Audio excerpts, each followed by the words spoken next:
kaloo la tilmaamaa wakhtigan aynu hadda joogno jumcada casarka dabadii ilaa ay ka dhacayso saacad ku jirta waana wakhtiyada dikriga ugu fiican qofku inuu wardiyo bacda salaati subh haddaad fadhiisato oo wardidid ilaa cadceedu kaaga soo baxdo oo aad 2 ragcadood tukatid wuxuu nebigu ku tilmaamaya inay tahay maxay xajatun taama buu nebigu ku celiyay waa xaj dhammaystiran baa layidhi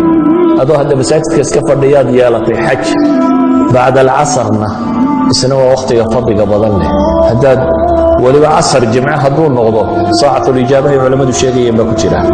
ولذلك waxaan leenahay azminada faadilka ah ramadaan oo dhan baa ku jirta in laga faa'iideysto jumcayaasha ramadaan baa ku jira in laga faa'iideysto bacda salaati subax baa ku jirta in laga faa'iideysto thuluthul layl al-akhir baa ku jira in laga faa'iideysto qiyaamul layl baa ku jira in laga faa'iideysto laylatul qadr baa ku jirta in laga faa'iideysto 10 al-awaakhir baa ku jira in laga faa'iideysto waxa soo dhanna waxa lagu wada tilmaamaya ama xaj taama ama cumro